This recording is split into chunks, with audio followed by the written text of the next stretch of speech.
আসসালামু আলাইকুম সুপ্রিয় দর্শক, স্টেট ডায়ালগে আপনাদের সবাইকে স্বাগত জানাচ্ছি। আমি রেজা আহমদ ফয়সল চৌধুরী সুয়েব।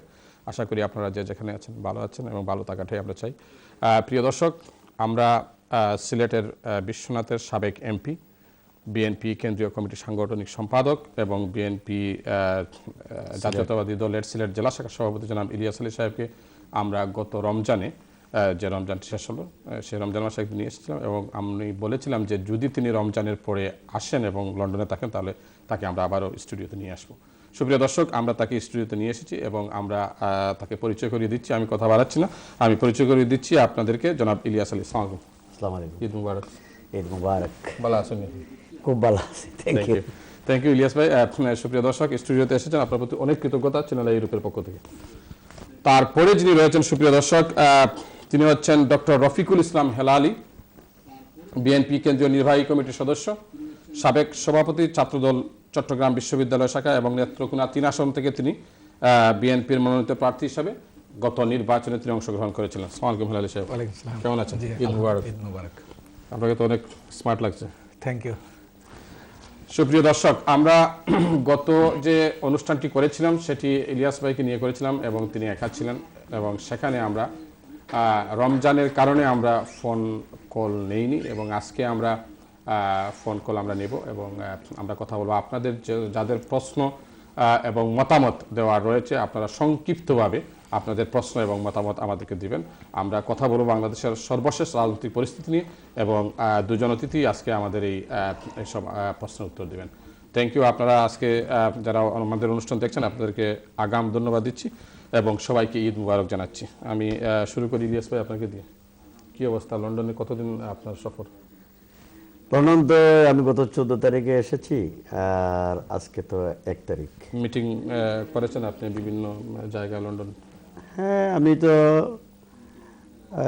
আমার দলের বিভিন্ন ইউনিটে গিয়েছি এবং বিশেষ করে প্রবাসী বাংলাদেশি যারা বিভিন্ন শহরে রয়েছেন, সিটিতে রয়েছেন, ওনাদের সাথে দেখা সাক্ষাৎ হয়েছে এবং এই দেখা সাক্ষাৎটাই এক একটা মিটিংয়ে রূপান্তরিত হয়েছে।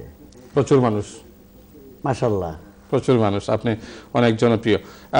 আপনাদের বাংলাদেশের বর্তমান যে রাজনৈতিক পরিস্থিতি, নির্বাচনের ঈদের পরে শুনেছি আপনারা বৃহত্তর আন্দোলনে ডাক দিবেন দেশে। বাংলাদেশের রাজনৈতিক পরিস্থিতি অত্যন্ত করুণ। একটা দুঃখজনক, বেদনাদায়ক ঘটনা ঘটল ঈদের 2-3 দিন আগে। আজ থেকে প্রায়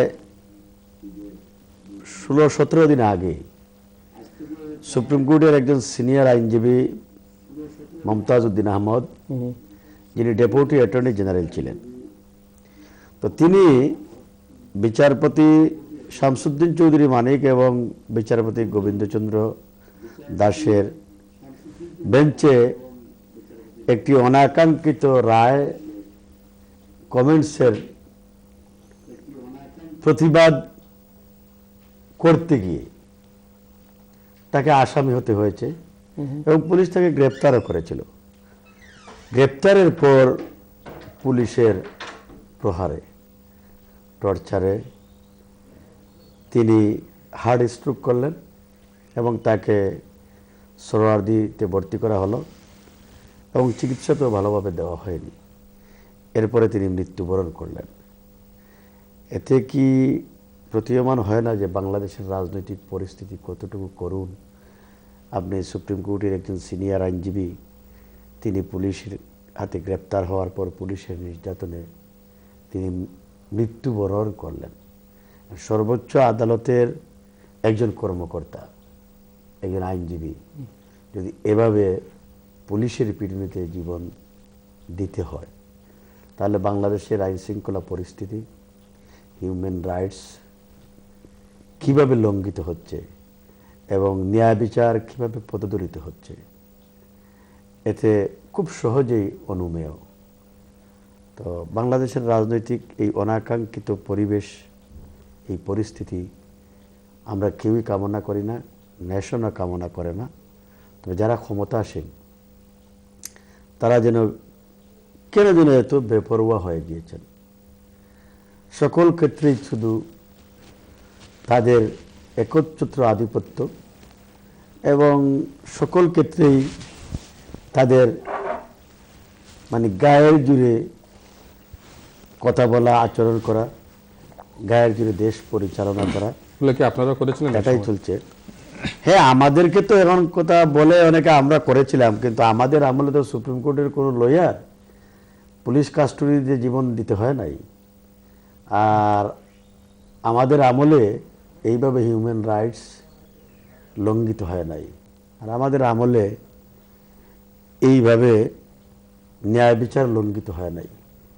আমাদের আমলে যদি হতোই তাহলে এই যে খায়রুল হক গিরি প্রধান বিচারপতি, তিনি বিএনপি ক্ষমতায় থাকা অবস্থায় পঞ্চম সংশোধনীর বিরুদ্ধে কিন্তু রায় দিয়েছিলেন।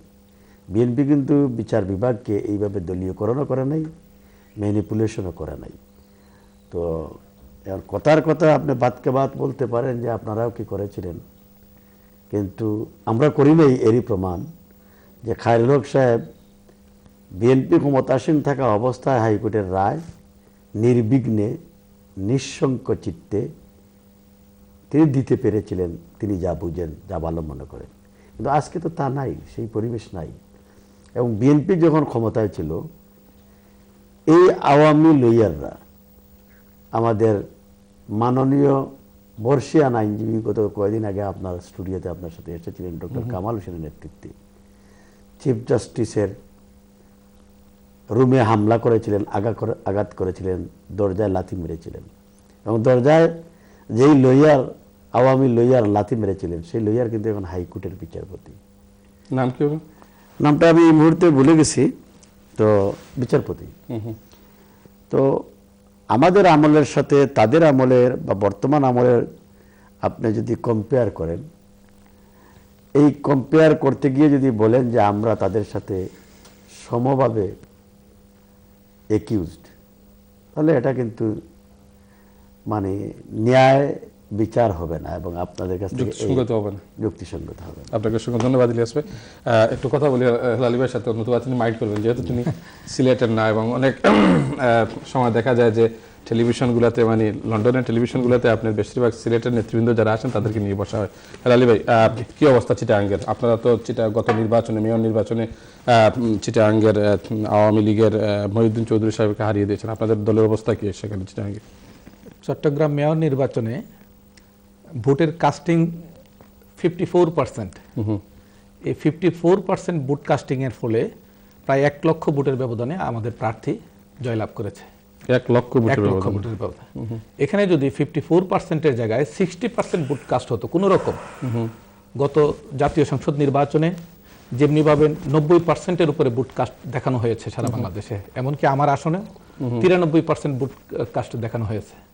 তো এই 54%-এর জায়গায় যদি 60% ভোট আর 6% ভোট কোনো রকম দেওয়া যেত, চট্টগ্রামে মেয়র নির্বাচনী এলাকায় 17 লক্ষ ভোটার, 6% ভোট যদি এক্সট্রা কাস্ট করা যেত কোনো রকম, সরকার করতে পারত, তাহলে আমাদের প্রার্থী ফেল করতো 20,000 ভোটে। আচ্ছা, মেয়র নির্বাচনে কমিশনার প্রার্থী থাকে, মহিলা কমিশনার প্রার্থী থাকে, এবং বিশেষ করে সিটি কর্পোরেশনে যোগাযোগ ব্যবস্থা খুব সুন্দর। এত প্রচার প্রচারণার পরও 54% ভোট কাস্ট হলো, বিএনপির প্রার্থী জয়লাভ করলো। তদ্রূপ আমাদের জাতীয় সংসদ নির্বাচনে আমার আসনে যদি 93% ভোট কাস্ট না হতো, 55% ভোট কাস্ট হতো, তাহলে দেখা যেত অনেক বেশি ভোটের ব্যবধানে আমি জয়লাভ করতাম। আমি আমি আমি আমি বুঝি নাই, আপনি বলতেছেন যে 54% ভোট কাস্ট হওয়ার কারণে আপনাদের প্রার্থী জয়লাভ করেছেন, এবং 60% ভোট কাস্ট হলে আওয়ামী লীগের প্রার্থী যদি জয়লাভ করত। 6% ভোট এক্সট্রা কোনো রকম ইঞ্জিনিয়ারিং এর মাধ্যমে কাস্ট করতে পারতো আওয়ামী লীগ, তাহলে আওয়ামী লীগ পাস করতো 20,000 ভোটের ব্যবধানে। ওকে, তাহলে এখানে দেখা যাচ্ছে আওয়ামী লীগ মানে কোনো এই ভোট ডাকাতির আশ্রয় নেই, করতে পারে নাই, চেষ্টা করে করতে পারে নাই, আমাদের প্রতিরোধের মুখে করতে পারে নাই। ভোট রেজাল্ট হওয়ার পরও আপনারা টিভিতে দেখেছেন যে প্রায় রাত 2টা পর্যন্ত ভোটের ফলাফল স্থগিত করা হয়েছিল, আচ্ছা, ইঞ্জিনিয়ারিং করার জন্য। কিন্তু স্বতঃস্ফূর্তভাবে চট্টগ্রামের মানুষ প্রতিরোধ গড়ে তোলার কারণে সেই প্রচেষ্টা ব্যর্থ হয়েছে আওয়ামী লীগের। তাহলে চেষ্টা করা হয়েছিল, মানে সরকার দুয়া তুলসী পাতা না। ঠিক আছে, আপনার এলাকার অবস্থা কি? যোগাযোগ ব্যবস্থার অবস্থা খুবই খারাপ। আপনার ডিজিটাল বাংলাদেশের কথা বলে যে সরকার ক্ষমতায় আসলো, পত্রিকায় দেখেছেন আমার এলাকায় বৃহত্তর ময়মনসিংহ সহ 16টি জেলায় যোগাযোগ ব্যবস্থা বন্ধ, 17টি জেলা যোগাযোগ ব্যবস্থা বন্ধ হয়ে গেল। বাস চলে না, ট্রাক চলে না, এবং স্বতঃস্ফূর্তভাবে পরিবহন শ্রমিক এবং মালিকরা ধর্মঘট শুরু করলো। তো ডিজিটাল বাংলাদেশের এই নমুনা এবং সড়ক যোগাযোগ ব্যবস্থা আমার এলাকাও তাই। আপনাকে ধন্যবাদ হেলাল ভাই। দেখি লাইনে কে আছেন? হ্যালো।